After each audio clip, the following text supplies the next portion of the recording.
Welcome in ADM part 2। पहले part में हम सब लोगों ने ईडीएम के कंस्ट्रक्शंस के बारे में पढ़ा था। हम सब लोगों ने उसकी डिटेल एनालिसिस की थी, फिक्स कॉइल, मूविंग कॉइल और भी काफ़ी डिटेल में हम सब लोगों ने बात की थी। आज के क्लास में हम सब लोग बात करेंगे EDM as ammeter, volt meter and watt meter. ठीक है, ईडीएम जो इलेक्ट्रोडायनोमीटर इंस्ट्रूमेंट है वो किस तरीके से मीटर तरीके से काम करता है, क्या शंट की रिक्वायरमेंट होती है नहीं होती है, वो वोल्ट मीटर तरीके से कैसे काम करता है और कैसे वो एमीटर की तरीके से काम करना है। आज हम लोग क्लास में फ्रीक्वेंसी एरर डिस्कस करेंगे। फ्रीक्वेंसी एरर के साथ साथ हम लोग ये देखेंगे इसके एडवांटेज क्या है, इसका ड्रॉबैक क्या है। हाईएस्ट एक्यूरेसी मैंने बोला था ये सबसे बड़ा एडवांटेज है। क्लियर है, इस सिस्टम की हाईएस्ट एक्यूरेसी होती है। ठीक है, और उसके ड्रॉबैक्स क्या है, एडवांटेज क्या है, इन सारी चीज़ों के बारे में आज हम लोग क्या करेंगे, डिस्कस करेंगे। तो welcome in the class of electro dynamometer type instrument part 2। Clear है, तो बाकी लेक्चर्स आप सब लोग एनालिसिस कर रहे हो, समझ रहे हो, काफ़ी अच्छा रिस्पांस है आप सब लोगों का। ठीक है, इसके लिए बहुत बहुत धन्यवाद, आप सब लोग बहुत सारा थैंक यू। ठीक है, और अब जो स्टार्ट कर रहे हैं आपका EDM as ammeter, volt meter and watt meter. ठीक है, तो एमीटर की तरीके से ये किस तरीके से काम करता है, इलेक्ट्रोडायनोमीटर टाइप इंस्ट्रूमेंट, इसके बारे में हम लोग बात करेंगे। ठीक है, लेट अस स्टार्ट। ठीक है, तो हम लोग क्या करते हैं, इसको स्टार्ट करते हैं। देखिए आपका क्या है कि electrodynamometer as ammeter, volt meter and watt meter. ठीक है, तो आज का जो क्लास हम सब लोगों का है स्पेशली वो एक तरीके से ईडीएम के एप्लीकेशन पे है। तो आपका क्या है जो है डायनामीटर, इलेक्ट्रोडायनोमीटर या आप कह सकते हैं ईडीएम, क्या होगा हमारा एज एमीटर। ठीक है, एमीटर की तरीके से ये कैसे काम करता है इसके बारे में हम लोग क्या करेंगे, डिटेल्ड एनालिसिस करेंगे माय डियर। क्लियर है, काफ़ी लोग लाइव हैं। ठीक है, जो लोग लाइव देख रहे हैं वो लाइव क्वेश्चनिंग कर सकते हैं, टाइमली लाइव हुआ करें तो ज़्यादा अच्छा रहेगा। क्लियर है, तो ईडीएम एज हम लोगों को क्या करना है, एमीटर डिस्कस करना है। ठीक है, तो एमीटर इज गिवन एज, थोड़ा सा लैंग्वेज लिख देते तो अच्छा रहता है। ठीक है, तो आज हम लोग समझेंगे किस तरीके से हमारा ये काम करता है। ठीक है, किस तरीके से हम इसको कॉइल को डेवलप करते हैं। ठीक है, हम सब लोगों ने क्या किया है, इस कॉइल के सिस्टम को दिखाने का, ये हमारे पास आपके क्या दो कॉइल है, एक आपका फिक्स कॉइल है और ये आपका क्या है, इसको लिखते चलते हैं हम सब लोग फिक्स कॉइल। ठीक है, और ये भी आपकी क्या है, माय डियर फिक्स कॉइल। ठीक है, अब उसके बाद में क्या होता है, इसके सीरीज में क्या होता है, इसके सीरीज में जो है कॉइल क्या होती है, मूविंग कॉइल होती है माय डियर। तो हम सब लोग क्या करते हैं, मूविंग कॉइल बना लेते हैं। क्लियर है, तो ये हमने क्या डेवलप कर दी, आपकी मूविंग कॉइल। मूविंग कॉइल आपका क्या है, उसके बाद सीधे से हमने इस फिगर को इस तरीके से डेवलप किया। ठीक है, यहाँ हम लोग क्या करते हैं, लोड यूज करते हैं, LOAD लोड। क्लियर है, लोड मतलब रेजिस्टेंस हो सकता है, कैपेसिटेंस हो सकता है, जो भी आपको यूज करना चाहते हैं। ठीक है, तो इस तरीके से ये हमारा स्ट्रक्चर आपका बन जाता है। ये आपका क्या है, हमारा MC मतलब मूविंग कॉइल है। क्या है आपका, ये मूविंग कॉइल है। ये साउथ है, ये हमारा नॉर्थ है, ये हमारा साउथ है, ये हमारा नॉर्थ है, ये हमारा नॉर्थ है, ये हमारा साउथ है माय डियर। बात क्लियर है, और ये आपका आगे जो पॉइंट्स आपके जा रहे हैं, ये पॉइंट्स आपके किसके लिए हैं, आपका to the load, to the आप क्या कह सकते हो, लोड कह सकते हो। बात क्लियर है, तो इस तरीके से आप इसके स्ट्रक्चर को क्या है समझ सकते हो आप सब। क्लियर है, और जो भी आपका क्या है वो आपका यहाँ दे सकते हो, इनपुट आपको देना है। बात क्लियर है, बाकी थोड़ा सा इसको अगर स्टाइलिश कर दे तो ज़्यादा अच्छा रहेगा। स्टाइलिश करने का मतलब थोड़ा सा कलर चेंज कर दें तो फीलिंग और बेहतर आपकी हो जाएंगी। क्लियर है? ये हमने दिखाया इस तरीके की, ये क्या होती है, स्केल होती है। ठीक है, अगर ज़्यादा बन गई हो तो थोड़ा सा इसको इरेज कर दीजिए, कम कर दीजिए आप। क्लियर है? तो इस तरीके से माय डियर क्या करते हैं हम तो लोग, क्या करते हैं, स्केल बनाते हैं। क्लियर है? क्या बनाते हैं हम तो लोग, स्केल बनाते हैं। क्लियर है? इस तरीके से स्केल बनती है। इस स्केल का कनेक्शन जो है यहाँ से हम लोग क्या दिखाते हैं, पॉइंटर से दिखाया। ये आपका हमने पॉइंटर आपका लगा दिया। ठीक है, तो आपको थोड़ा सा एमीटर जैसी फीलिंग होने लगेगी। क्लियर है? अब ये एमीटर कब बनता है, हमने बोला था जब उसको पैरेलल में कनेक्ट करेंगे। आई डियर, माय डियर, देखिए जरा सा, एमीटर कब बनता है, जब उसको हम पैरेलल में कनेक्ट करते हैं, कोई संट कनेक्ट करते हैं, संट कनेक्ट करेंगे तो पैरेलल में एमीटर बनेगा। ये संटेड नहीं है, ये नॉर्मल आपका इलेक्ट्रोडायनोमीटर जो है वो आपका क्या है, एज एमीटर है। नॉर्मल में ये क्या करता है, नॉर्मल में आपका क्या 100 मिली एम्पियर तक की करंट को बिना संट के मेजर करता है। बड़ा इंटरेस्टिंग क्वेश्चन, कितना, 100 मिली एम्पियर की करंट को बिना संट के माय डियर ये मेजर करता है।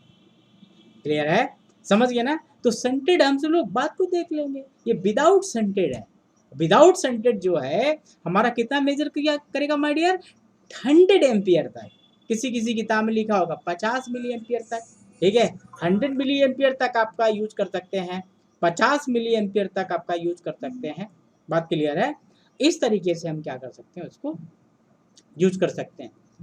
तो एमीटर जो है हमारा विदाउट शंटेड आपका क्या करता है, कितना मेजर करता है, विदाउट शंटेड जो है हमारा मेजर करेगा कितना, आपका 50, आप क्या कर सकते हो, विदाउट शंट जो है आपका 50 मिली एम्पियर तक मेजर कर सकता है। ठीक है? ठीक है, आपका ये जो एमीटर है हमारा माय डियर, क्लियर है, कितना मेजर करता है ये, आपका 50 एम्पियर तक। ठीक है, आपका नॉर्मली आपका without shunt, without shunt it can measure up to 100 milliampere, या किसी किताब में लिखा होगा 0.01 से लेकर 0.05 एम्पियर तक। ठीक है, बिना शंट के इतना मेजरमेंट होता है। क्लियर है? तो ये आपका क्या है, आपका बेसिक क्या कर सकते हैं, ईडीएम, आपका क्या कर सकते हैं, एमीटर कर सकते हैं माय डियर। क्लियर है? जो भी ऑनलाइन लोग हैं जो पूछना चाहें वो पूछ सकते हैं, by Instagram, by Facebook, by WhatsApp, ठीक है, by Telegram, by YouTube. Clear है? क्लियर है? तो जिसको जो पूछना है वो बता सकता है। विदाउट शंट जो है हमारा आपका ईडीएम जो है, इलेक्ट्रोडायनोमीटर जो है, वो आपका करंट मेजर करता है। और माय डियर कितनी करंट मेजर करेगा, कितनी करंट मेजर करेगा, आपका 100 मिली एम्पियर। बात क्लियर है? तो 100 मिली एम्पियर से अगर हमको ऊपर मेजर करना है, भाई 100 milliampere is very small amount of current. अगर और ज़्यादा करंट आपको मेजर करना है तो उसके लिए क्या यूज़ करना पड़ेगा, आपको शंट यूज़ करना पड़ेगा। क्या यूज़ करना पड़ेगा माय डियर, उसको आपका शंट यूज़ करना पड़ेगा। क्लियर है? तो विदाउट शंट कितना मेजर करता है ईडीएम, आप बोलोगे 100 मिली एम्पियर मेजर करता है। क्लियर है? ये क्वेश्चन कंपटीशन में पूछा गया है, लिए ध्यान रखें। शंट से कितना मेजर करेंगे, रेंज एक्सीड हो जाएगी 100 मिली एम्पियर से ऊपर। ठीक है, कितना, आगे बात करेंगे। ठीक है, तो अब हमसे लोग जो आगे बात कर रहे हैं वो हमसे लोगों की बातचीत जो होगी वो नेक्स्ट पार्ट के लिए होगी कि शंटेड आपका क्या है, एमीटर कैसा होता है। ठीक है, शंटेड एमीटर आपका क्या होगा, उसमें आपका क्या स्पेशलिटीज होगी, इस चीज़ को हमसे लोग क्या करेंगे, देखेंगे माय डियर। ठीक है, और किसी को कोई दिक्कत हो तो 1 मिनट बताएं। ठीक है, तो ammeter range can be exceed, आगे अगले पेज से आते हैं हम लोग, क्या करते हैं, लिखेंगे थोड़ा सा, एमीटर रेंज, ठीक है, ammeter range can be exceed by using shunt और पैरेलल आपका रेजिस्टेंस विथ मूविंग कॉइल। ठीक है, तो हम लोग क्या करेंगे कि एक शंट लगा देंगे। शंट किधर लगा देंगे? मूविंग कॉइल के पैरेलल। लीजिए एक नया सिस्टम हम लोग बना देते हैं, ये लीजिए, ठीक है, और ये हमने क्या लगा दिया? शंट लगा दिया।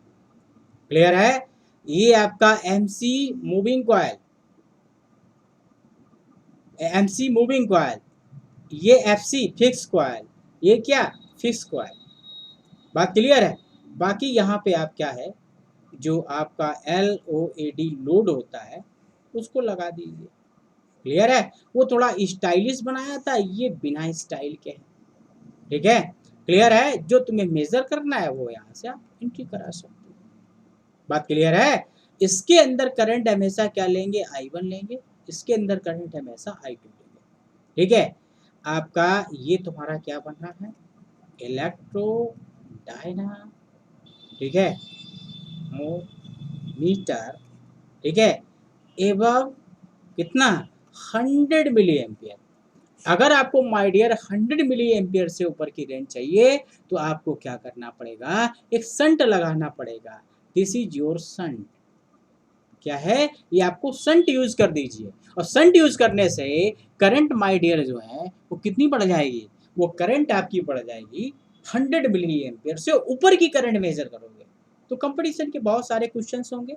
उन क्वेश्चंस में आपको बहुत सारा जवाब देना पड़ेगा कि कब क्या हम लोग क्या करते हैं, यूज करते हैं। ठीक है, तो 100 मिली एम्पियर से ज़्यादा की अगर हमको करंट मेजर करनी है तो हमको क्या है? शंट की रिक्वायरमेंट होगी आगे। क्लियर है? ओके, कहीं कोई प्रॉब्लम नहीं, क्वेश्चन फाइनल। क्लियर? अब अगर हमको क्या करना है, इससे क्या करना है, इसके ड्रॉबैक्स में जाना है। तो जाहिर सी बात है, कॉयल है, कॉयल है तो इंडक्टेंस है, इंडक्टेंस है तो एक्सेल है, एक्सेल है तो ओमेगा एल है, और ओमेगा एल है तो फ्रीक्वेंसी है। ओमेगा एल में 2 पाई एफ है, तो फ्रीक्वेंसी होने से इसका मतलब जैसे ही सिस्टम की फ्रीक्वेंसी चेंज होगी तुरंत इसके अंदर एरर आना शुरू हो जाएगी।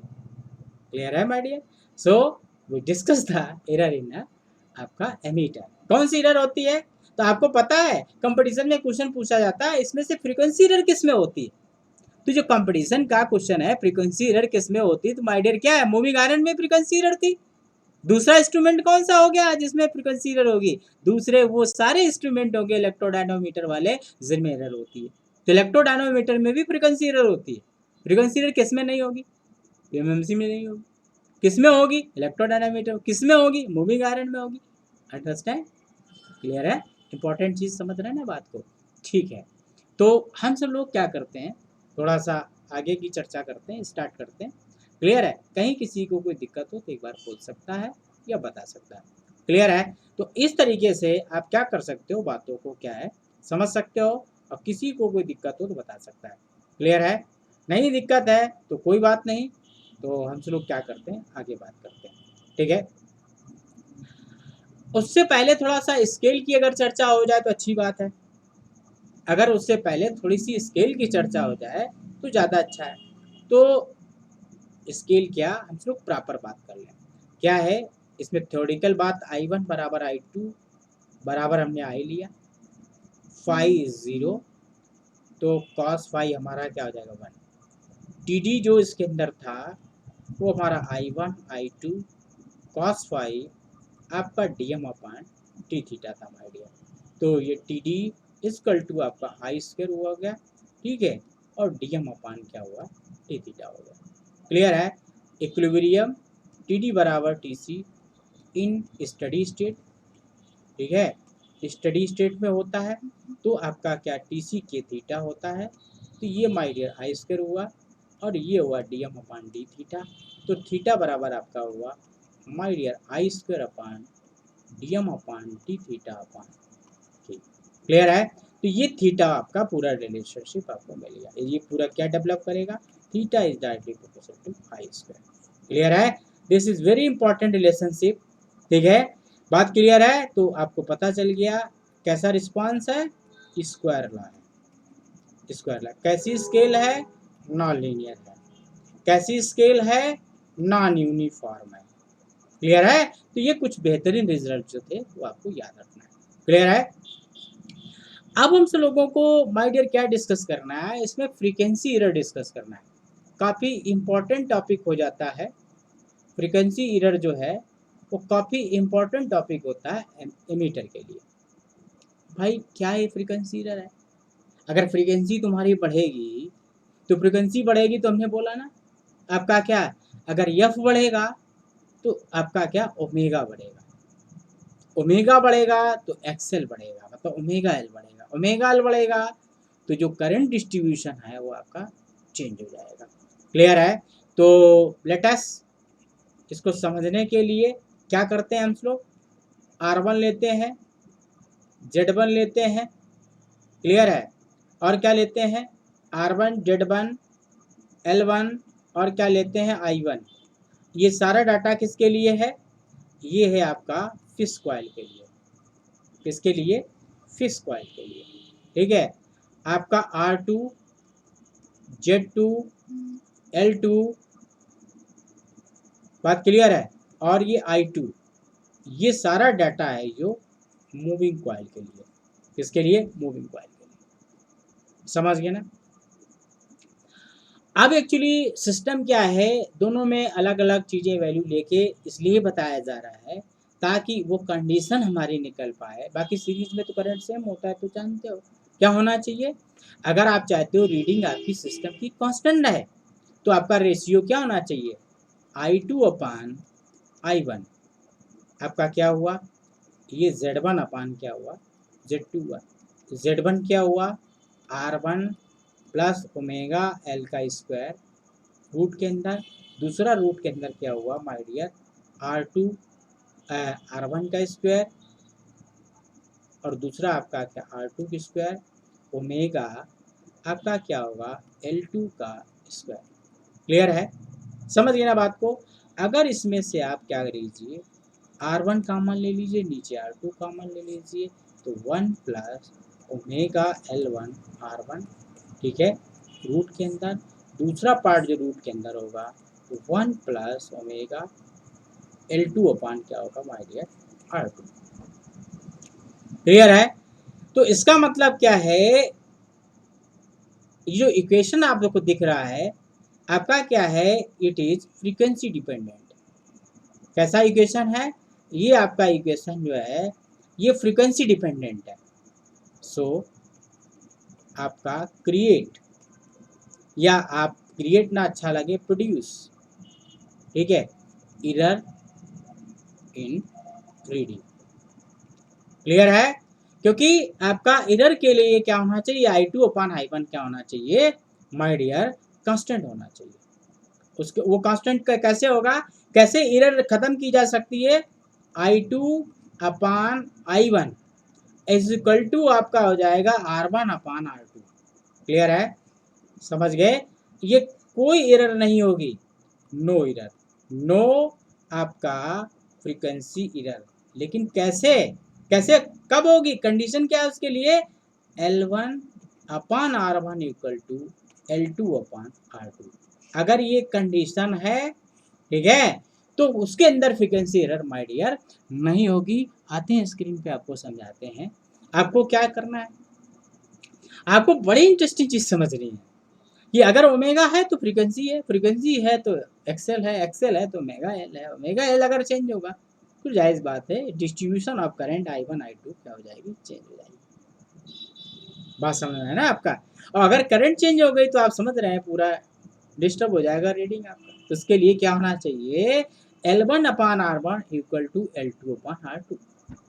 और L अपान R क्या होता है, L अपान R क्या होता है, टाइम कांस्टेंट होता है माय डियर। क्या होता है, इसको बड़ा प्यार से बोलिए, आप बहुत अच्छे से इसको लिख सकते हैं। कंडीशन क्या लिख सकते हैं, इसको रिमूव करने की क्या कंडीशन लिख सकते हैं, time constant, time constant of fix coil fixed coil and moving coil should be same. क्या है? Should be same for no frequency आपका। क्लियर है? साफ साफ शब्दों में हमने लिख दिया है। आपको करना क्या है? दिस इज आपका removal of the problem. Clear है? समझ रहे होंगे सभी लोग। किसी को कोई डाउट हो तो एक बार बोल सकता है। क्लियर है? तो टाइम कांस्टेंट जो होना चाहिए फिक्स कॉइल, ध्यान रखना सेंट एंड की कोई बात नहीं हो रही। या बात किसकी हो रही है? फिक्स कॉइल की। और जो मूविंग कॉइल है इन दोनों के टाइम कांस्टेंट क्या होना चाहिए? सेम होना चाहिए। बात समझ में? भाई जो कॉइल होगी, कॉइल किससे बनती है? कापर से बनती है। कापर से बनती है ना। और कापर का क्या होगा? रेजिस्टेंस होगा। तो जायज बात है, चीजों को समझ सकते हैं, कापर का रेजिस्टेंस होगा तो बोल सकते हैं चीज को ना कि दोनों का L1/R1 और L2/R2 अगर सेम नहीं होगा तो इसके अंदर फ्रीक्वेंसी एरर होगी। तो इसको इस तरीके से हम रिमूव कर सकते हैं। ओके, तो ये फ्रीक्वेंसी एरर था, ये हमारा मीटर था। शंट के साथ क्या कर सकते हैं, विदाउट शंट क्या कर सकते हैं इन चीज़ों के बारे में हमने आपसे डिस्कस किया। ठीक है, तो अब हम लोग अगले सेकेंड पार्ट पे प्रोग्रेस करते हैं। तो सेकेंड पार्ट हमारा क्या होगा? वोल्टमीटर। क्लियर है? सभी को आई थिंक क्लियर है। किसी को भी कोई डाउट हो तो एक बार बताएं। ठीक है, अब हम लोग बात करेंगे ईडीएम एस वोल्टमीटर। वोल्टमीटर क्या करता है? वोल्टेज मेजर करता है, तो सभी को पता होगा। ठीक है, नहीं पता तो बता दीजिएगा भाई, हम बता देंगे। कभी कभी लड़के क्या होते हैं, बहुत सारे मैं स्टूडेंट देखता हूँ जब डिफरेंट पार्ट्स में क्लास लेता हूँ। ठीक है, तो उसमें मैं देखता हूँ बहुत सारे लड़कों को बेसिक ही नहीं क्लियर होता है। ठीक है, और उनके साथ बहुत सारी दिक्कत होती है। तो पहले तो हम लोग फिगर मेंटेन कर लेते हैं। ठीक है,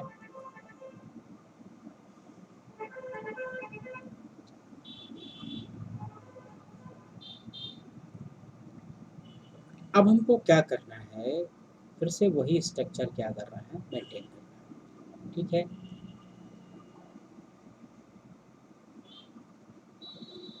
ये हमने कॉइल बना दी आपकी। इस कॉइल के साथ क्या किया हमने? यहाँ रजिस्टेंस भी लगा दिया। क्लियर है? और ये आपका पॉइंट्स हो गया रजिस्टेंस के साथ में। क्लियर है? सभी लोग क्लियर है? This is your F C, this is your F C. ठीक है, और this is your M C, moving coil. ठीक है, जो मेजर करना है वो आपका यहाँ साउथ। क्लियर है? नॉर्थ। ठीक है, साउथ, नॉर्थ। ठीक है, मैग्नेटिक फील्ड अच्छा लगता है, बना लेंगे एंड, और ये आपका एस। क्लियर है? आप इसी के साथ में एक पॉइंटर बना दीजिए ऐसे। पॉइंटर के साथ में ऐसे ऐसे स्केल बना दीजिए। ठीक है, तो अच्छा लगेगा देखते हुए। क्लियर है? तो स्केल आपकी नॉन यूनिफॉर्म है। तो ये क्या हुआ? Basic medium as voltmeter. Clear है? तो ये सामने जो आपको फिगर दिखाई दे रहा है, this is EDM as voltmeter. Clear है? सभी को कोई डाउट नहीं होना चाहिए। किस तरीके से आप इसको बना सकते हैं। ठीक है, तो आई थिंक आई होप सभी लोग इस चीज़ को समझ रहे हैं और किसी को कोई डाउट आपका नहीं है। ठीक है, तो इस तरीके से हम स्ट्रक्चर को क्या कर सकते हैं, समझ सकते हैं। और किसी को कोई डाउट हो तो एक बार बोल सकता है। ठीक है, नहीं डाउट है तो कोई बात नहीं, ये तो बहुत अच्छी बात होती है अगर आपके पास कोई डाउट नहीं है। ठीक है, तो बेसिक ईडीएम एज वोल्टमीटर। ठीक है, तो इस तरीके से कुछ ना कुछ इंग्लिश में लिख देना चाहिए। आपका वोल्ट मीटर इज आपका सोनिन। ठीक है, थोड़ा सा अच्छा लगता है, कुछ थोड़ा बहुत लिखा रहता है तो ज़्यादा अच्छा रहता है। ठीक है, क्लियर है? तो इस तरीके से आपका क्या है, हम चलो यूज कर सकते हैं, इसको बना सकते हैं। ये हमारा स्केल है, इसको लिख दिया करो ऐसे, स्केल लिख दिया करो यहाँ, यहाँ ऐसे पॉइंटर लिख दिया करो। ये अच्छा रहता है थोड़ा सा समझने के लिए। क्लियर है? कहाँ तक यूज कर सकते हैं? आपका ये यूज कर सकते हैं 0 से लेके 750 वोल्ट तक। ठीक है, आगे थोड़ा बहुत आगे पीछे होता रहता है, उस पे आप ज़्यादा मत जाइएगा। और ये क्या है, हाई है, क्या है, हाई नॉन इंडक्टिव रेजिस्टेंस है। नॉन इंडक्टिव रेजिस्टेंस मतलब होता है जिस पे इंडक्टेंस ना हो, क्योंकि गोल गोल घुमा देने से, उसकी कॉइलिंग करने से थोड़ा इंडक्टेंस डेवलप होता है। जैसे बल्ब क्या होता है, बल्ब का रेजिस्टेंस कैसा होता है, इंडक्टिव होता है, इंडक्टिव रेजिस्टेंस होता है बल्ब का, इसलिए उसका पावर फैक्टर क्या होता है, लैगिंग होता है। इसलिए बहुत सारे क्वेश्चंस हैं। ठीक है, मेरे साथ क्लास लेते रहेंगे आप यूट्यूब पे, बाकी सब जगह, तो आपको सारा डिटेल आपको मिलता रहेगा। हमको कब और क्या करना चाहिए इस पे बातचीत आपकी होती रहेगी। ठीक है, तो अब हम लोग बात करते हैं इसके मेजरमेंट पे। मेजरमेंट के लिए आपका क्या है, हम लोग थोड़ा सा आते हैं वोल्टेज के लिए। तो वोल्टेज जो आपका क्या है, कैसे मेजर होगा, देखिए भाई कैसे होगा। यहीं से कर देते हैं या लिख देते हैं, चलो अगले पेज पे आते हैं।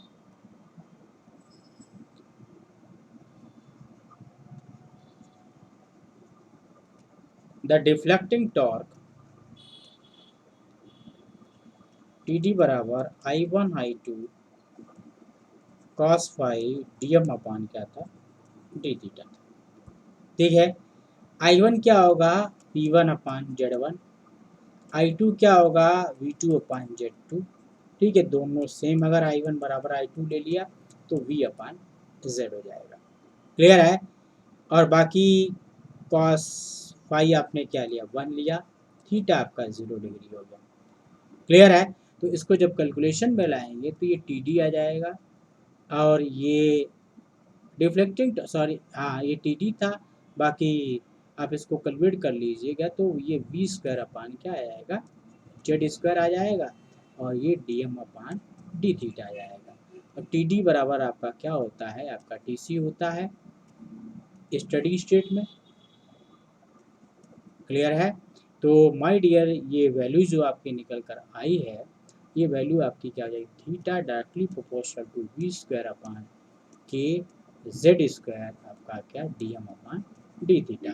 ठीक है, तो there are nothing problem in the scale, theta is directly proportional to I square. ठीक है, फिर वही बातें, स्क्वायर ला रिस्पॉन्स। क्लियर है, दूसरी इंपॉर्टेंट बात, जब स्क्वायर ला रिस्पॉन्स बोलोगे और आपके क्या स्केल कैसी, नॉन लीनियर, और क्या है, नॉन यूनिफॉर्म, ये सब बातें सभी जगह लिख दिया करिए तो ज़्यादा अच्छा रहेगा। क्लियर है, तो आई थिंक हमारा ये सेकेंड पार्ट आपको समझ में आ गया होगा, और किसी को कोई दिक्कत हो तो एक बार बता सकता है। ठीक है, तो theta is directly proportional to I square. ठीक है, बहुत इंटेंस क्लास रहती है, बहुत सीरियस क्लास रहती है। ठीक है, आपका नॉर्मल ये उस तरीके की क्लासें नहीं हैं जिस तरीके से आपकी ऑनलाइन होती है। ठीक है, हम प्रॉपर आपको पढ़ा रहे हैं, इसलिए थोड़ा सा आपको लिखना चाहिए, समझना चाहिए। आपको किसी अदर ट्यूटर की आवश्यकता नहीं होगी, अदर कहीं जाने की ज़रूरत नहीं होगी, अगर आप मेरा क्लास आप बराबर ले रहे हैं तो। क्लियर है, तो आगे बढ़ते हैं। अब इसमें देखते हैं एरर क्या है। भाई इसके अंदर एरर का भी तो प्रावधान होगा, क्योंकि जेड आया है, जेड आया है तो इसका मतलब क्या है, कुछ ना कुछ दिक्कत आपकी होगी। ठीक है, तो हम सब लोग क्या करते हैं, अब हम इसके एरर के बारे में बात करते हैं। किसके बारे में बात करते हैं, एरर के बारे में, फ्रीक्वेंसी एरर। तो now to discuss the next part, क्या रहेगा, फ्रीक्वेंसी एरर। क्या रहेगा हमारा सब लोगों का,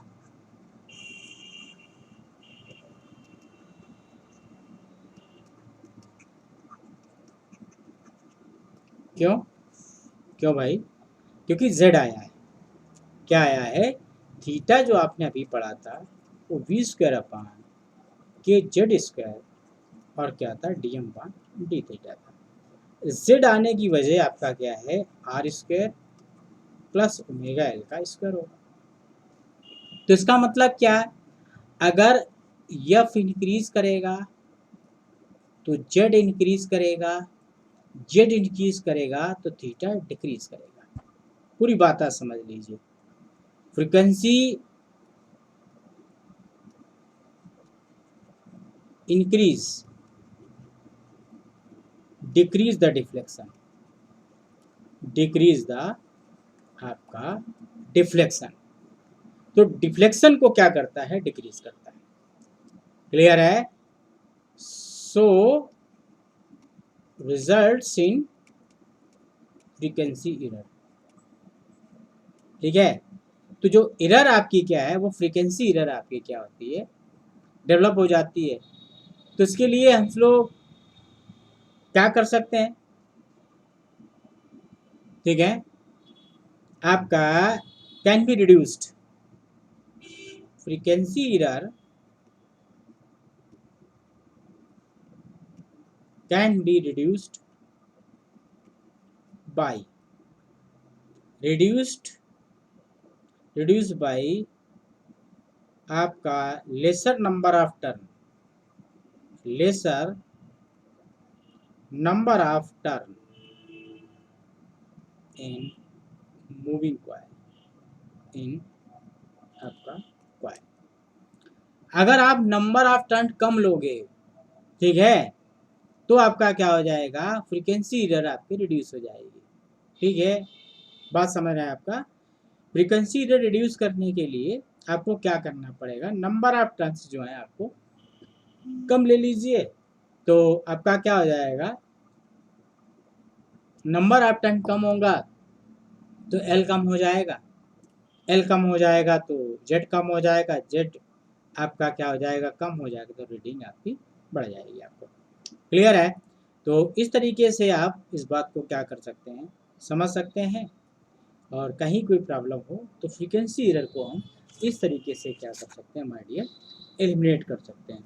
क्लियर है आपका? इसलिए क्या करते हैं, स्मॉल, तो नंबर ऑफ टर्न्स को स्मॉल करके आपका क्लियर कर सकते हैं। क्लियर है?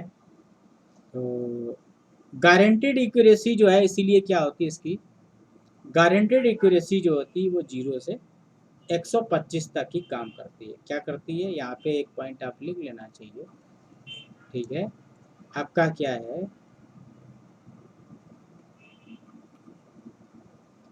गारंटीड एक्यूरेसी, इसीलिए आपका क्या होता है, डीसी से लेकर 125 हर्ट्ज तक आपका क्या होता है, देते हैं। 125 हर्ट्ज तक मतलब इंस्ट्रूमेंट्स को क्या कर सकते हैं, अच्छे से क्या कर सकते हैं, काम कर सकते हैं।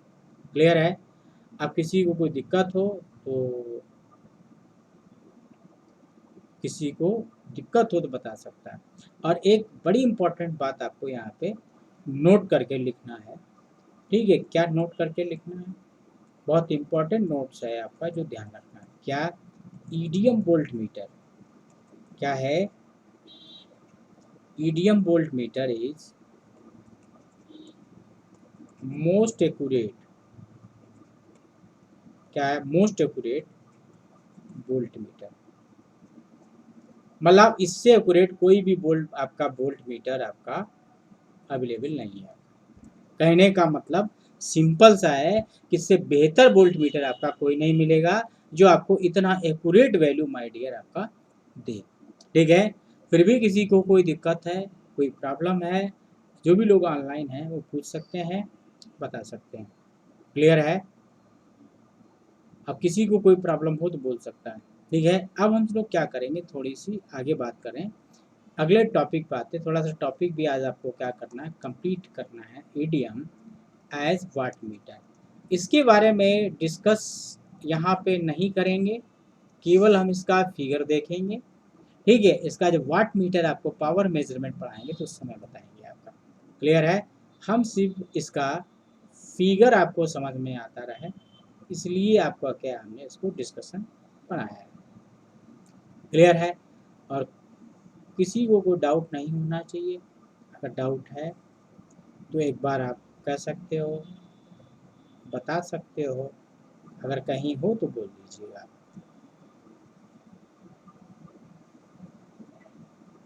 थोड़ा सा स्पीकर आउटडेटेड हो रहा है, सही कर लेते हैं इसको।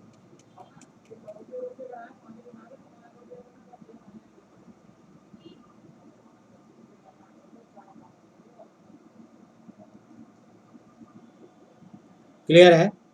इस तरीके से हम लोग इसको बनाएंगे। उसके बाद क्या करेंगे, ये कॉइल आपने ले लिया, क्लियर है आपका, इसका एक हिस्सा हम लोगों ने ऐसे कनेक्ट किया, ठीक है, उसका कनेक्शन आपने लोड के साथ कर दिया। दूसरा हिस्सा ले जाके हमने इसके एक रेजिस्टेंस लिया, ऐसे कनेक्ट कर दिया। ये हमारा बन गया आपका माय डियर वाट मीटर।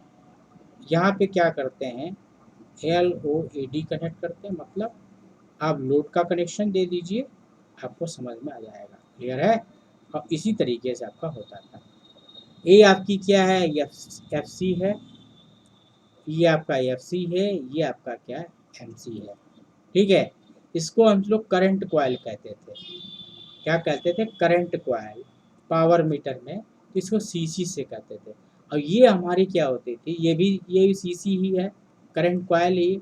और इसको हम लोग क्या बोलते थे, ये वाला जो सिस्टम था, इसको प्रेशर कॉइल वहाँ बोलते थे, प्रेशर कॉइल बोलते थे, या इसका दूसरा नाम होता था potential coil my dear, clear. कौन सा, मूविंग कॉइल को, क्लियर है। ये जो मूविंग कॉइल है इसको बोलते थे, ठीक है। बात क्लियर है, सब कुछ, everything is right, nothing problem. बाकी आप क्या कर सकते हो, बाकी अब थोड़ा सा कलर चेंज किया जाए, कलर को देखते देखते बहुत, ये आपका, बाकी ये स्केल आपकी जैसे चाहे वैसे बना लीजिएगा, क्लियर है। तो ये आपका क्या है, EDM हैज वाट मीटर, ठीक है। हमने सिर्फ प्रॉमिस आपसे किया है, इसका आज फिगर दिखाएंगे। आने वाले क्लासेस में जब पावर मेजरमेंट पढ़ेंगे, इसके बारे में कंप्लीट रिसर्च करेंगे। EDM हैज वाट मीटर कि मतलब आपको इलेक्ट्रोडायनोमीटर वाट मीटर ही मोस्टली यूज होता है, इसलिए मैंने इन पॉइंट पे फोकस किया, क्लियर है। तो माय डियर, आपने अगर कभी वाट मीटर पढ़ा हो, अगर जाना हो, समझा हो, तो आप इसको समझ सकते हैं, क्लियर है। जिन लोगों ने समझा है या जाना है वो लोग इस बात को समझ सकते हैं। और कहीं किसी को कोई प्रॉब्लम लग रही है तो बोल सकता है, आप अपने क्वेश्चन ट्विटर, टेलीग्राम, फेसबुक, ठीक है, सभी चीज़ें ओपन है, नंबर तक मैंने ओपन कर दिया, जो मन में आया आप पूछ सकते हो, अगर कोई प्रॉब्लम है रियल में आपको, क्लियर है। बाकी मैं प्रॉब्लम दूर करने के लिए आया हूँ, अगर प्रॉब्लम दूर नहीं होती तो मेरे पढ़ाने से कोई फायदा नहीं। जैसे मैं पढ़ा रहा हूँ, शायद ऑल ओवर इंडिया को पढ़ा रहा हूँ, ठीक है। Complete knowledge on YouTube, clear है। लेक्चर्स को ध्यान से पढ़ते जाइए, किसी भी ट्यूटर की ज़रूरत नहीं होगी, क्लियर है। तो आगे बढ़ते हैं। अब हम सब लोग क्या करेंगे, मेजरमेंट टॉपिक आपके हो गए, एरर कैलकुलेशंस हो गए, चीज़ों का रिमूवल हो गया, ये सारे इंपॉर्टेंट पॉइंट्स आपने पढ़ लिए। अब हम सब लोग क्या पढ़ेंगे, एरर्स किन किन कारणों से होती है, कैसे उसको रिमूव करेंगे, इन सब चीज़ों के बारे में हम सब लोग क्या करेंगे, माय डियर, बात करेंगे, ठीक है। एरर क्या है, किस तरीके से एरर उसकी रिमूव होगी, क्या उसके एडवांटेज हैं, क्या डिसएडवांटेज हैं, ये टॉपिक खत्म हो जाए तो ये हमारा टॉपिक कंप्लीट हो जाएगा। बात करिए, चलिए हम तो थोड़ा सा और जल्दी करते हैं, चीज़ों को समझते जाते हैं, समझने में कोई प्रॉब्लम नहीं रहना चाहिए माय डियर, इसलिए ऐसा मैं बोल रहा हूँ, क्लियर है। कोई भी प्रॉब्लम हो, कोई भी सुझाव हो, आप उनको भेज सकते हैं, क्लियर है। हेलो हाँ बताइए। सर, ये क्या लिखा है, मूविंग कॉइल वाला जो पिजेंस कॉइल चलता है?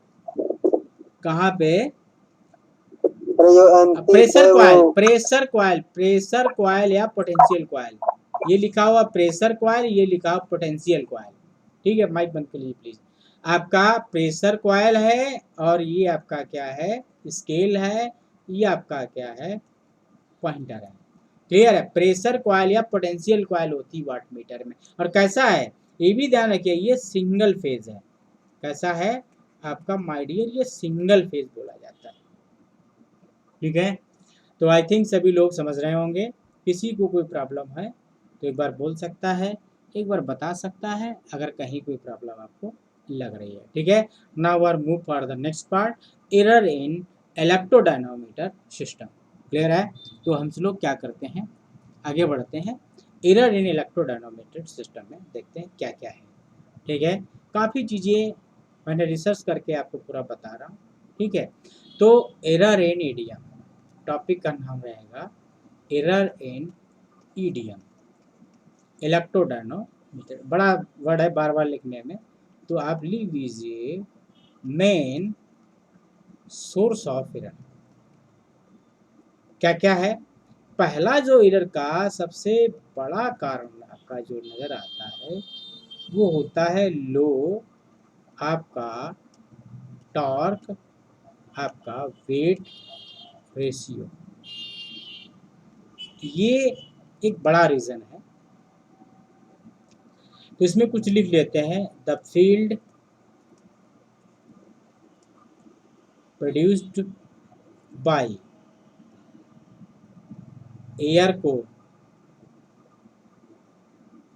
कोर कॉइल, ठीक है, is small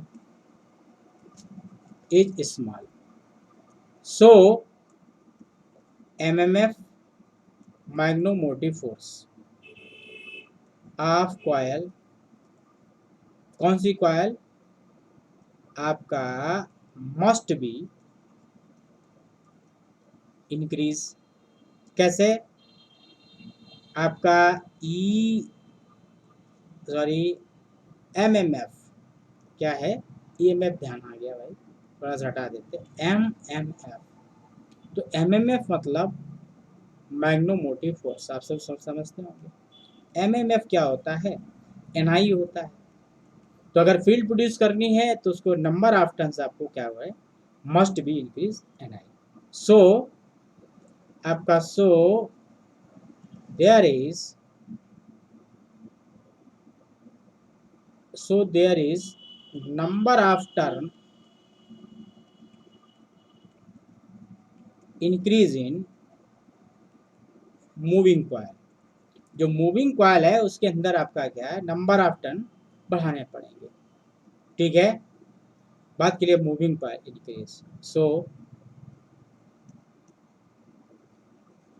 wait of moving coil increases. Clear है? Hence torque weight ratio is low. Clear है? तो इस तरीके से आपका क्या है?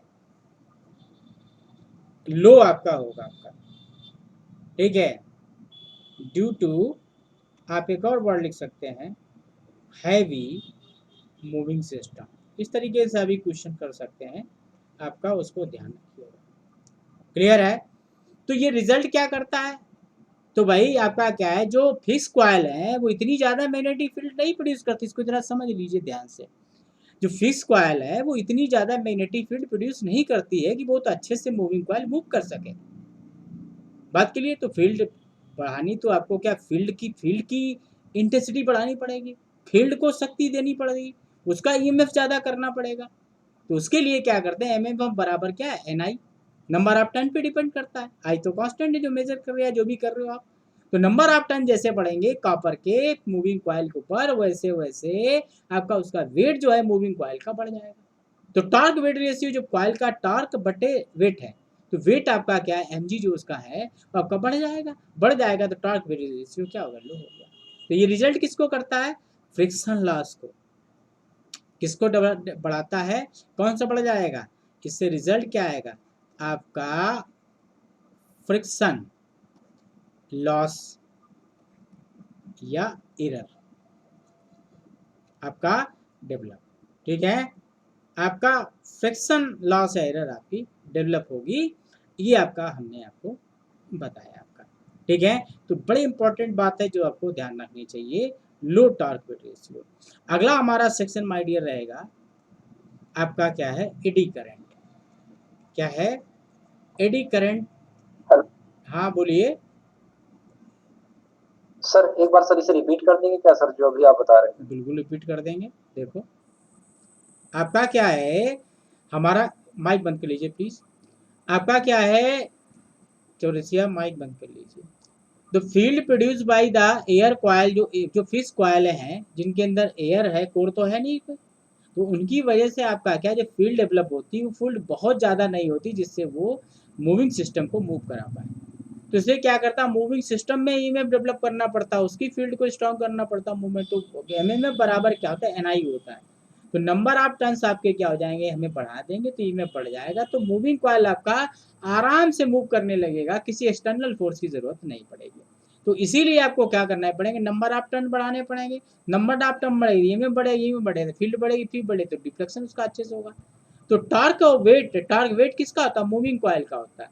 टॉर्क आप पढ़ ही चुके, टॉर्क वेट का रेशियो जो होगा, जब नीचे वेट बढ़ जाएगा, एमजी बढ़ जाएगा, तो कॉपर का, जो कॉपर से कॉइल बना रहे हो, तो उसका आपका क्या सिस्टम हैवी हो जाएगा, हैवी होगा तो फ्रिक्शन लॉस को एयर देता है। क्लियर है, आई थिंक सभी लोग समझ चुके हो। प्लीज माइक एक बार अपना क्लोज कर लीजिए। क्लियर है, सभी लोग समझ गए होंगे, किसी को कोई दिक्कत हो एक बार बता दे। क्लियर है, माइक प्लीज अपना बंद कर लीजिए, जिसका भी खुला हुआ है तो रसिया इसका माइक आप अपना बंद कर लीजिए प्लीज। ठीक है, क्लियर है सर मेरा बंद है। ठीक ठीक, हाँ अब दो, अब बंद हुआ प्रॉपरली। ठीक है, अब क्या है, आगे बात करते हैं एडी करंट।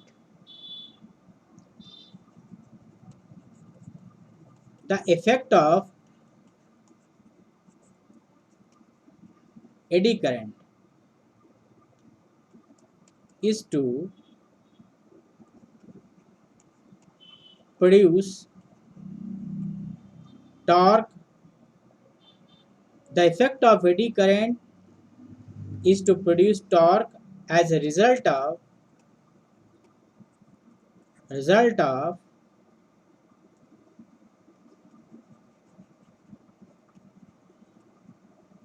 coupling between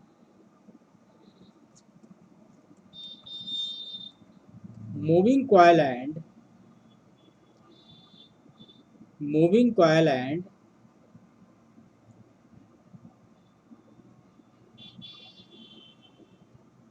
ठीक है, and moving part, and moving आपका पार्ट कौन कौन सा, जैसे कॉइल सपोर्ट हो गया, ठीक है, सील्ड हो गई, ये सब किसकी है, मेटल की है। ठीक है, तो आपका क्या है, तो इनके अंदर एडी करंट डेवलप हो जाएंगी, भंवर धाराएं जिसे बोलते हैं। अब वो क्या करेंगी, एक्स्ट्रा डिफ्लेक्शन प्रोड्यूस करेंगी, तो वो प्रॉब्लम आपका क्रिएट करेगी। इस प्रॉब्लम को क्या है, कैसे दूर करेंगे, मेटल इज केप्ट अवे, आपका मेटल को दूर रखिए उससे, लिखते हैं। और जो भी चीज़ें आप सील्डिंग के लिए इस्तेमाल करें या जो भी मटेरियल आपका लेने की कोशिश करें, उसकी रजिस्टिविटी जो होनी चाहिए वो हाई होनी चाहिए। ये अगर कर देंगे तो reduce the eddy current effect, reduce the eddy current, आपका एडी करंट आपका एरर। क्लियर है, तो एडी करंट के कारण जो एरर थी वो कैसे रिड्यूस होगी, क्या कॉन्सेप्ट है, मतलब जो मूविंग पार्ट होता है भाई, कॉइल होगा उसको सपोर्ट करने के लिए कोई मेटल लगाओगे और पूरे सिस्टम को सील्ड करोगे। लास्ट क्लास में सील्डिंग हमने बताई थी, हाई परमिलिटी एलआई इस्तेमाल करते हैं, तो हाई रेजिस्टिविटी उसकी होनी चाहिए ताकि करंट से कंडक्शन उसका कम हो सके। हाई हाई हाई रेजिस्टेंस अगर होगा तो करंट कम प्रोड्यूस होगा ना। अगर रेजिस्टेंस हाई हो गया तो आई बराबर क्या होता है माय डियर, आई बराबर बी अपॉन आर होता है। रेजिस्टेंस बढ़ गया तो करंट कम बढ़ेगा, करंट बढ़ेगी तो टॉर्क कम बढ़ेगा, तो उसका एरर का इफेक्ट आपका क्या हो जाएगा, क्लियर है माय डियर, रिमूव हो जाएगा। तो ये एडी करंट मतलब कोई भी मेटल पार्ट नहीं होना चाहिए, फील्ड आपकी बहुत कमजोर है। तीसरा जो सेक्शन मैं आपको बता रहा हूँ, एक्सटर्नल, क्या बोल रहा हूँ माय डियर, एक्सटर्नल, या इसको बोलते हैं स्ट्रे आपका मैग्नेटिक फील्ड। ठीक है, आपका इसके कारण एरर आती है, स्ट्रे मैग्नेटिक फील्ड के कारण। ठीक है, क्लियर है आपका।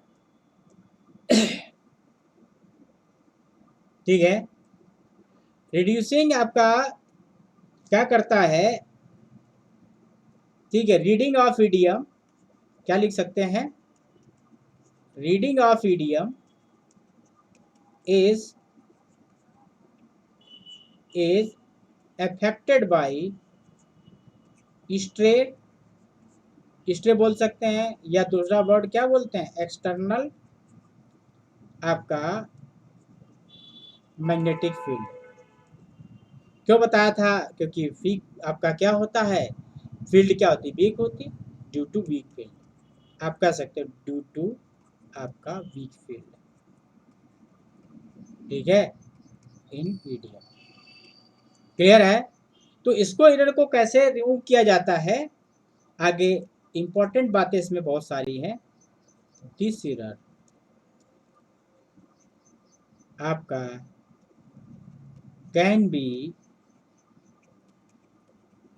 एलिमिनेटेड बाय यूजिंग, बहुत खूबसूरत वर्ड है, एस्थेटिक। और ये कंपटीशन में खूब पूछा गया है, 10 बार क्वेश्चन पूछा गया है। इस एरर को एस्थेटिक मूवमेंट होता है, उसको यूज करके क्या होती खत्म की जाती है। क्या होता है इस पे ज़्यादा हम बातचीत नहीं करेंगे, टाइम इतना नहीं है। This also helps in increase the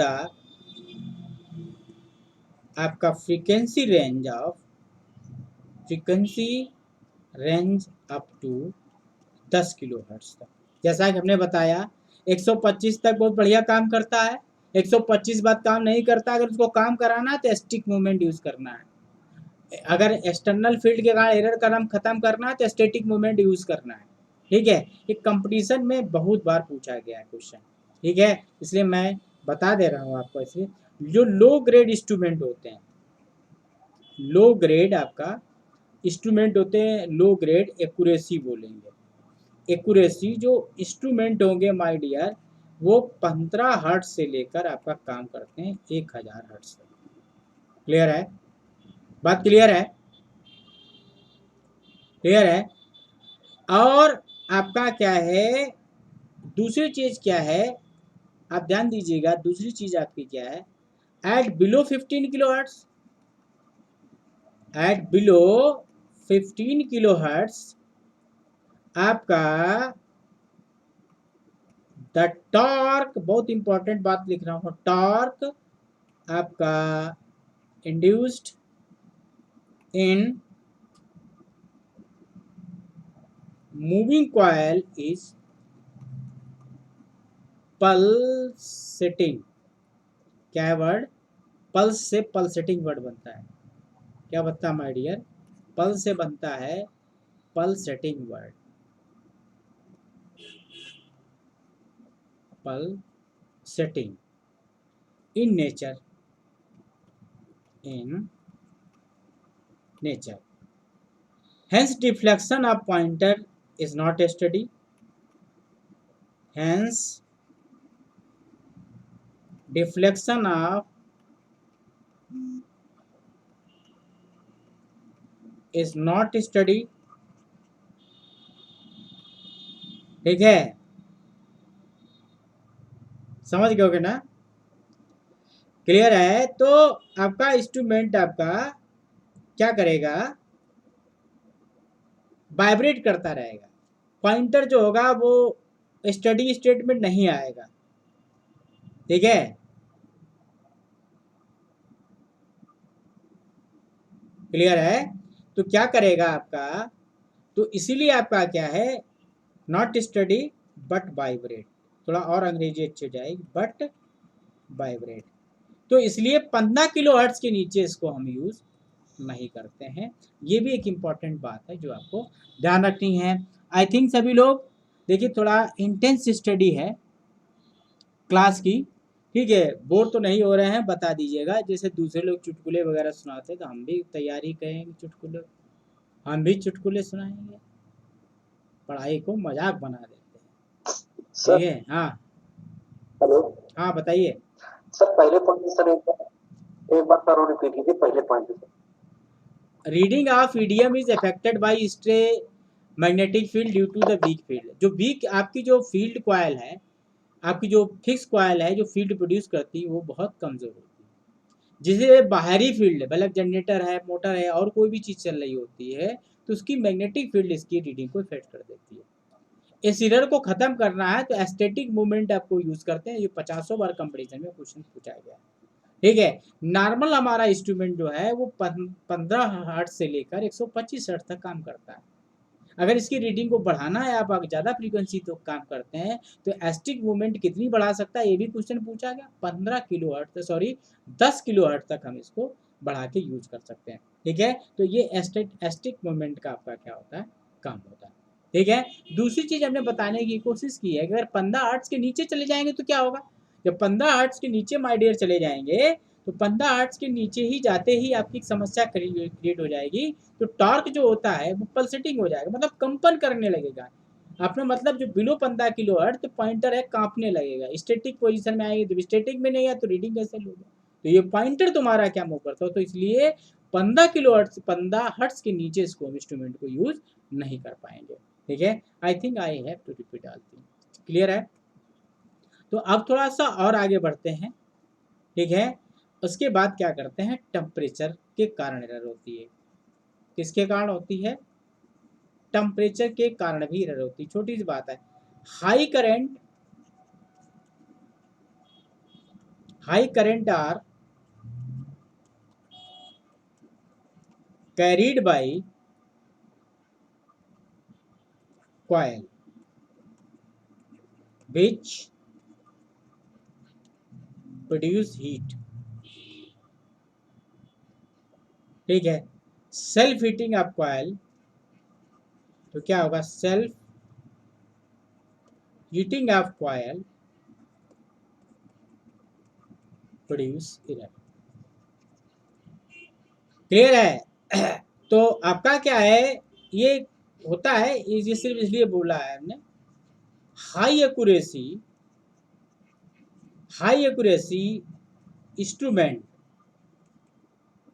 contain आपका टेम्परेचर कंपनसेटिंग रजिस्टर, कंपनसेटिंग आपका रजिस्टर।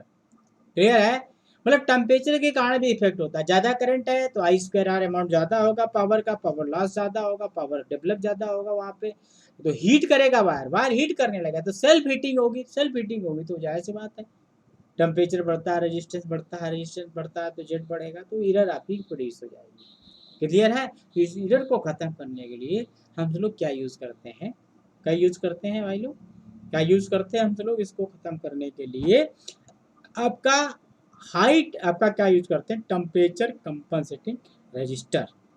क्लियर है, समझ गए आप बात को, तो सभी लोग अच्छे से समझ गए होंगे। एक एरर और मुझको दिखती है, वो हम, सर हाँ बोलिए।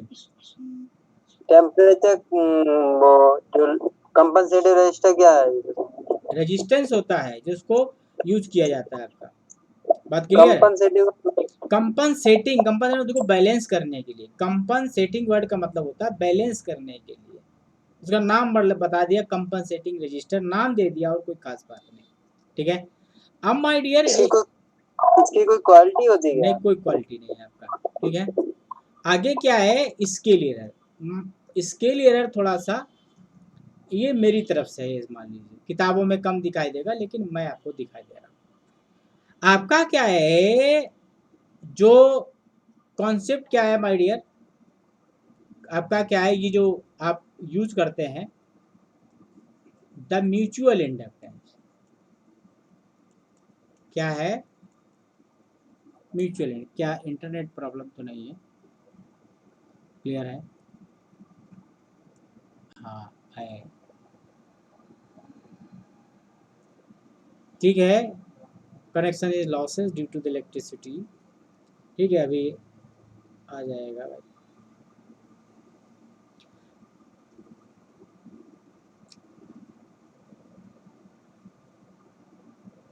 क्लियर है, तो इस तरीके से इसको क्या कर सकते हैं हम लोग, समझ सकते हैं, नेटवर्क इज अगेन कमिंग।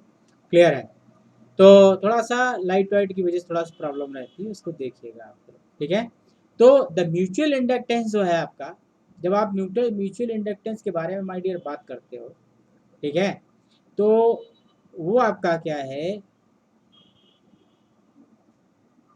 जो म्यूचुअल इंडक्टेंस हमारा है वो आपका क्या, स्केल एरर जो है हम लोग पढ़ रहे थे। ठीक है, वो स्केल एरर हमारा कहाँ तक जाता है उसको समझना है आपको।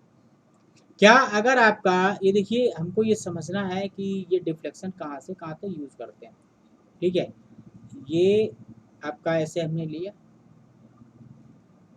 ठीक है, तो आपका जब थीटा बराबर आपका 0 डिग्री होगा और जब थीटा बराबर 180 डिग्री होगा। दो बातें आप लोगों को समझनी है कि अगर थीटा तुम्हारा 0 डिग्री हो जाए तो उस समय आपका वैल्यू क्या होगा, उस समय जो वैल्यू होगी इसकी क्या होगी, वो m बराबर जो होगा वो माइनस एम मैक्स होता है। और जब थीटा आपका क्या होता है 180 डिग्री होता है तो m बराबर क्या होता है, एम मैक्स होता है। मतलब मैक्सिमम वैल्यू आपकी क्या है इसकी मिलेगी आपको। बहुत इंपॉर्टेंट पॉइंट बता रहा हूँ, सभी लोग बहुत सीरियस होकर समझिएगा। हालांकि टाइम ज़्यादा हो जाता है तो सीरियस होना थोड़ा सा लोगों के लिए मुश्किल हो जाता है, लेकिन मेरे क्लास में आप रहिएगा। तो m बराबर क्या होता है, एम मैक्स हो जाएगा। बात क्लियर है? तो आप समझ सकते हैं सब लोग कि ये एरर आपको देगा। बात क्लियर है कि जो म्यूचुअल इंडक्टेंस है उसका जो है सिस्टम जो है वो क्या है, आपने क्या यूज़ किया है, टी डी कहाँ से आ रहा है, टी डी बराबर आपने पढ़ा ना I1 I2 cos phi D M upon क्या पढ़ा डी थीटा। तो ये D M upon D theta की वजह से कुछ प्रॉब्लम्स है, उस प्रॉब्लम को हम लोग क्या करेंगे, थोड़ा सा और आपका क्या आगे बढ़ाएंगे उस प्रॉब्लम को। ठीक है, क्लियर है? तो इस तरीके से आपका थीटा जो है जो जनरल आपका हुआ जाके, तो फार्मूला क्या हुआ टी का, टी का जो फार्मूला हुआ जाके वो आपका हो जाएगा I1 I2 cos phi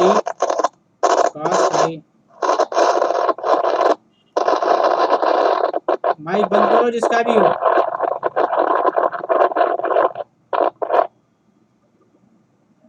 cos phi into आपका क्या साइन थीटा। क्लियर है? तो ये आपका टॉर्क आपका जो आ जाएगा, साथ में क्या होगा एम मैक्स होगा। इसका जो बिहेवियर हमें पता चलता है, जो D M upon D theta जो पता चलता है वो एम मैक्स आपका क्या होता है साइन थीटा हो जाता है। ये फाई हमने लिया है, ये थीटा लिया है, तो इसका मतलब क्या है, मीन्स बहुत बड़ा मतलब है आपका इंस्ट्रूमेंट डज नॉट है प्योर स्क्वायर लॉ रिस्पांस। बस प्योर आपका क्या है स्क्वायर लॉ रिस्पांस, ये हमें बात बतानी चाहिए। बात क्लियर है? इसलिए आपको सो ईडीएम क्या करता है, ईडीएम आपका क्या है, क्या यूज करता है, अब बड़ी इंटरेस्टिंग चीज है, क्या यूज करता है यहाँ लिख रहा हूँ मैं, आपका क्या यूज करता है -45 डिग्री से लेके +45 तरीके डिफ्लेक्शन जो होता है थीटा। बात क्लियर है आपका? या इसको कभी कभी आंसर लिखा होगा -45 पे 0 और +45 पे मैक्सिमम होता है। ठीक है, और कभी कभी इसको थीटा पूछते हैं कहाँ से कहाँ तक यूज करते हैं, तो 45 डिग्री से लेके 135 डिग्री तक यूज करते हैं। बात क्लियर है? तो 90 डिग्री का डिफरेंस हो गया, तो 90 डिग्री का आपका डिफरेंस जो है आपको यूज करना है। समझे ना बात को? क्लियर है? तो इसलिए जो इसका स्केल कहते हैं कि आपका क्या होता है, बहुत बढ़िया होती है, स्क्वायर लॉ होता है, नॉन लीनियर होता है, थोड़ा समझे वो लोग बोलने से पहले कि -45 से +45 तक माय डियर यूज करते हैं। क्लियर है? सभी लोग माय डियर ध्यान दें कि मैंने आपको क्या बताया है, हमने आपको यही बताया है कि जो बोला जा रहा है वो पूरी तरीके से सही नहीं है, पूरा स्क्वायर लॉ रिस्पांस नहीं है। इसीलिए क्या करते हैं, जो क्वेश्चन बहुत इंपॉर्टेंट क्वेश्चन है, स्केल पूछते हैं कहाँ से कहाँ तक है, 45 डिग्री से 135, 45 से 135 के बीच में कितना डिफरेंस हुआ 90 डिग्री, और -45 से +45 कितना हुआ 90 डिग्री, -45 पे 0 +45 पे मैक्सिमम वैल्यू। समझ में? अब आपको माय डियर परफेक्टली आज ये समझ में आया होगा कि स्केल क्या है। ठीक है, तो यही आपका क्या है मुझे समझाना था। ठीक है, तो क्या होगा आपका जो रेंज आपने आपका यूज की है, तो आपका क्या होगा इसमें क्या होगा आपका डीएम अपान डी थीटा क्या रहेगा आपका कांस्टेंट रहेगा। क्या रहेगा, क्लियर है, इस रेंज में। कहाँ से कहाँ तक, आपका 45 डिग्री से लेकर 135 डिग्री तक, क्लियर है। आई थिंक, आई होप सभी ने इस चीज़ को समझ लिया होगा, ठीक है। अब इससे ज़्यादा मैं बताना भी नहीं चाहता, तो आपको दिक्कत होने लगेगी, ठीक है, क्लियर है। तो किसी को कोई डाउट हो एक बार पूछ सकते हो, कुछ पूछना हो बताना हो, बाकी हमने बोले हैं चैनल सारे बता चुका हूँ, टेलीग्राम, यूट्यूब, फेसबुक, जो दुनिया भर का है आपका, सभी से आप पूछ सकते हो, ठीक है। बाकी मेल कर सकते हो, बात क्लियर है, ये सब चीज़ें आपके समझ सकते हो, ठीक है। तो माय डियर, ये एरर आपका क्या होता है, कंप्लीट होता है। कुछ शॉर्ट टाइम में एडवांटेज और डिसएडवांटेज पढ़ के टॉपिक को फिनिश करते हैं, और जितना मैंने पढ़ा दिया ये आपको कहीं नहीं, और बहुत अच्छे से आप इसको समझ सकते हैं, ठीक है। तो now we are coming to for आपका एडवांटेज एंड डिसएडवांटेज, ठीक है। तो हम लोग क्या पढ़ें, एडवांटेज देखें क्या है, क्या क्या एडवांटेज है। पहला एडवांटेज, प्रिसीजन ग्रेड, बहुत दिन से चल रहा है, precision grade accuracy, highest accurate element, पता है ना, हाईएस्ट एक्यूरेट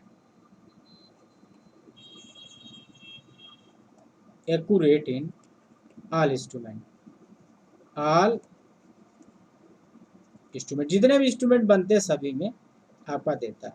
कहाँ से कहाँ तक देता है, 40 हर्ट्ज से लेकर, हम लोग क्या कर सकते हैं, 40 हर्ट्ज से लेकर आपका 500 हर्ट्ज तक, ठीक है। ये पहली बात है, ठीक है। दूसरी इंपॉर्टेंट बात जो है, क्लियर है,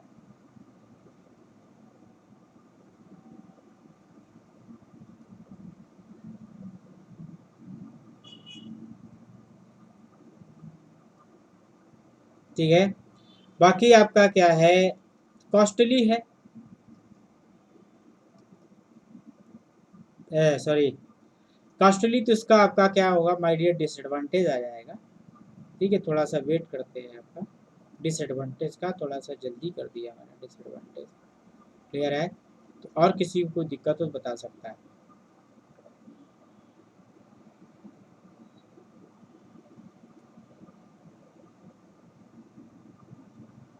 क्लियर है। तो ये हमने बताया, बाकी आपका क्या है, इसको हटाते हैं, कॉस्टली वर्ड डिसएडवांटेज में जरूर लेके आएंगे, चलो ठीक है। क्या बताया हमने, 15 किलो हर्ट्ज तक का एस्टेटिक मूवमेंट इस्तेमाल कर सकते हैं, क्लियर है। और 15 हर्ट्ज से लेकर 1000 हर्ट्ज तक को हम बोलते हैं लो ग्रेड, आपका लो ग्रेड एक्यूरेसी इंस्ट्रूमेंट अगर पूछा जाता है, ठीक है। बाकी तो आप समझ लेते हो, ट्रांसफर इंस्ट्रूमेंट है, बताया था आपको, क्या है, ट्रांसफर इंस्ट्रूमेंट है, मतलब सेम स्केल फॉर, ये एडवांटेज है भैया, same scale for DC and AC, ठीक है। आपका बाकी तो बता दिया। दूसरी चीज़ आपका क्या है, 0.5%, ठीक है, आप फुल स्केल, ये क्या है, प्रिसीजन ग्रेड एक्यूरेसी है, आपका प्रिसीजन, आपका ग्रेड एक्यूरेसी है, ठीक है। तो ये कुछ इंपॉर्टेंट बातें थी जो हमने आपको बता दी, क्लियर है। और डिसएडवांटेज आपका जो है, समझ सकते हो आपका, तो प्रिसीजन है, ईडीएम वोल्ट मीटर, आगे जो है, हेलो, 1 मिनट, हाँ बोलिए, हेलो हाँ सर, ऊपर वाला पॉइंट समझा दीजिए एक बार। अभी बोल रहे हैं, अभी मैं लिख रहा हूँ, अभी बोल रहा हूँ आपको, ठीक है, अभी लिख दूँ मैं फिर बोल दूँ। आपका EDM volt meter is has highest accuracy, clear है। ये आपको प्रिसीजन ग्रेड, मतलब आपका एक ग्रेड होता है ठीक है। आपका प्रिसीजन ग्रेड हमने बोला वोल्ट मीटर या मीटर इससे प्रोड्यूस होते हैं, उसका मतलब क्या है? 400 हर्ट्ज से लेके 40 हर्ट्ज से लेके 500 हर्ट्ज तक इंस्ट्रूमेंट प्रिसीजन ग्रेड के अंदर आएगा और सबसे अच्छी वैल्यू देगा, हाईएस्ट एक्यूरेट वैल्यू देगा जितने भी इंस्ट्रूमेंट आज तक बने हैं। ठीक है, 15 किलो हर्ट्ज तक अगर जाएंगे, स्टैटिक मूवमेंट यूज करते हैं, अभी बताया था। 15 हर्ट्ज से लेके 1000 हर्ट्ज तक यूज करते हैं, तो इसमें लो ग्रेड एक्यूरेसी इंस्ट्रूमेंट बनते हैं। बाकी तो बोला है ट्रांसफर इंस्ट्रूमेंट होता है, same calibration for AC and DC, 0.5% accuracy होती है इसकी। ठीक है, जो प्रिसीजन ग्रेड एक्यूरेसी, किसी चीज को प्रिसीजन ग्रेड कब बोलोगे? आपका उसको प्रिसीजन ग्रेड माय डियर कब बोला जाएगा? जब उसकी आपकी 0.5 आपका ये होना चाहिए, इसको प्रिसीजन ग्रेड बोलते हैं। और जो वोल्ट मीटर मिलेगा, इससे बेहतर कहीं नहीं मिलेगा, इससे अच्छा, इससे बेहतर कहीं नहीं माय डियर मिलेगा। क्लियर है? अब हम लोग अगले सेगमेंट पे आते हैं। क्लियर है? अगला सेगमेंट जो होगा हम लोगों का, वो माय डियर होगा आपका डिसएडवांटेज का। थोड़ा सा शॉर्ट में क्या करते हैं हम लोग, डिसएडवांटेज भी देख लेते हैं। जब इतना थोड़ा सा ध्यान दिया है तो थोड़ा सा और ध्यान दे देते हैं हम लोग। ठीक है? हालांकि आप लोग जो है मेरे साथ जो क्लास रहती है, बड़ी इंटेंस क्लास होती है। ठीक है, शायद आप सब लोग बोर हो जाते होंगे। ठीक है, तो एक चुटकुलों की किताब लाते हैं, ठीक है, कुछ याद करते हैं, बाकी की तरीके से हम भी शुरू कर देंगे, अगर कभी आपका मन दिक्कत में आ जाएगा। ठीक है, तो हालांकि मजाक कर रहे हैं, ऐसा कुछ नहीं करने वाले हैं, हमें तो सीरियस पढ़ाना है तो सीरियस ही पढ़ाएंगे। ठीक है, बाकी आपका क्या है, हमें किसी ने ये सजेस्ट किया था कि आप थोड़ा सा बच्चों का बीच में इंटरटेनमेंट कर दीजिए। अरे हम इंटरटेनमेंट करने बैठे हैं, ये पढ़ाने बैठे हैं। ठीक है, इंटरटेनमेंट करने तो नहीं बैठे हैं, जाहिर सी बात है। क्लियर है? तो हम लोग इंटरटेनमेंट नहीं कर सकते। ठीक है भाई? ठीक है, इंटरटेनमेंट करने के लिए बाकी साइटें हैं, उन पर खूब इंटरटेनमेंट करेंगे। क्लियर है?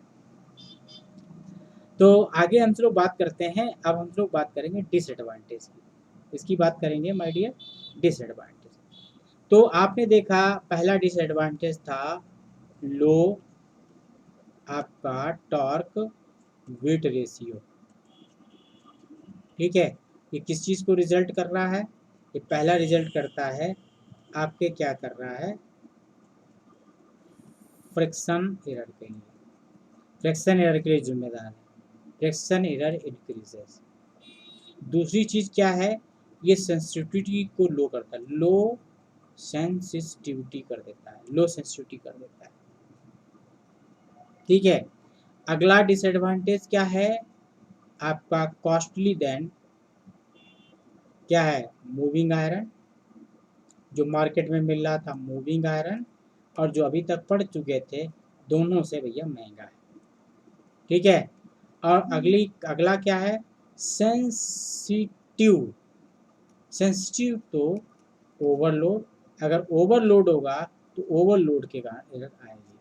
ठीक है, अगला क्या है, ऑपरेटिंग जो करंट है, ऑपरेटिंग करंट है जो माय डियर, वो क्या है, is large, due to which power consumption of EDC is large. Clear है? तो पावर कंजप्शन इस वजह से इसका बहुत ज़्यादा है। ठीक है, सभी लोग अच्छे समझे, इसका पावर कंजप्शन जो है बहुत ज़्यादा है। जब आप सेंसिटिविटी की बात करते हैं तो कंपैरिजन सेंसिटिविटी पूछी जाती है, इसकी कितनी होती है, 10 ओम पर वोल्ट से बोलोगे कितना आंसर मारोगे, 30 ओम पर वोल्ट तक होती है। अब पीएमसी की कितनी होती है, आपने पढ़ी थी सेंसिटिविटी, पीएमसी की कितनी होती है बताओ भाई? पीएमसी की सेंसिटिविटी हमने बोला था 2 किलो ओम पर वोल्ट। कंपैरिजन आप अच्छे से कर लीजिए सोच के। बाकी आप समझते हैं क्या है, नॉन यूनिफॉर्म, नॉन लीनियर आपकी स्केल है। ठीक है, और छोटी मोटी बातें हैं, फ्रीक्वेंसी रेंज जो काम करने की कम है 0 से 125 हर्ट्ज है, 15 किलो हर्ट्ज के नीचे काम नहीं करता, लेकिन आइडियल रेंज है। एक्चुअली हमने कितनी बताई है, 115 हर्ट्ज से लेके 125 हर्ट्ज तक आराम से यूज़ कर सकते हैं। क्लियर है? आई थिंक सभी लोग अच्छे से समझ चुके होंगे। क्लियर है? तो ये एडवांटेज और डिसएडवांटेज हमने सब बता दिए आपको। कहीं से किसी को कोई प्रॉब्लम लग रही हो तो एक बार बताएं, ठीक है? बाकी आप समझ रहे होंगे। तो ये लेक्चर 2 था आपका पार्ट 2 था आपका किसका, इलेक्ट्रोडायनोमीटर टाइप के इंस्ट्रूमेंट का या ईडीसी का, ठीक है? आई होप आप सब लोगों को ये क्लास काफ़ी अच्छा लगा होगा, ठीक है? बाकी क्लास आपने बहुत अच्छा रिस्पांस दिया है, ठीक है? और इस क्लास का भी काफ़ी अच्छा रिस्पांस मिलेगा। क्लियर है? तो ये चूँकि स्टडी क्या है कि भाई पढ़ाई के लिए सीरियस होना चाहिए ना। अब ये सीरियस पढ़ाई है, मैं प्रॉपर बोल रहा हूँ, प्रॉपर लिख रहा हूँ, प्रॉपर समझा रहा हूँ, ये सीरियस है, इसमें चुटकुले कहाँ से आ जाएँगे? बाकी फालतू की बातें कहाँ से आ जाएँगी? ये सब करने के लिए थोड़ी बैठे हैं यूट्यूब पे भाई। थोड़ा-सा सोच समझिए, सीरियस होके, इंटेंस होके। हम आपको क्या है, हम वो जो लोग आपका बहुत उछल-कूद मचाते हैं बोर्ड के आगे, उनसे बहुत ज़्यादा उछल-कूद मचा सकते हैं। उनसे काफ़ी बेहतर जो है, लेकिन उनके टेक्स्ट और मटेरियल को एक बार देखिएगा, आधे से ज़्यादा गलत होता है। ठीक है? जोश-जोश में बहुत, होश में रहना बहुत ज़रूरी है। कंपटीशन में एक क्वेश्चन आपको 2-3 साल नौकरी के लिए वेट करा सकता है। इसलिए आपका सीरियस हो जाइए। मेरे साथ सीरियस स्टडी के लिए, इंटेंस स्टडी के लिए, एक्यूरेट स्टडी के लिए हमेशा के लिए जुड़े हैं आप। ठीक है? कुछ सब्जेक्ट ये इंस्ट्रूमेंट एंड मेजरमेंट चल रहा है, आगे भी सब्जेक्ट्स आते रहेंगे। ठीक है? यूट्यूब पे। ठीक है? तो thanks to everyone to watching with us and sorry taking with us and being with us. ठीक है? Thank you and lots of thank you for your support, and please request to everyone to share the channel and subscribe the channel। जो भी बोला जाता है, like the channel, share the channel, ठीक है? और जो भी बोला जाता है यूट्यूब की दुनिया में, सोशल मीडिया में, उस सब चीज़ को आप काउंट करते रहिए। Thank you to taking the class and being with this. Thank you again.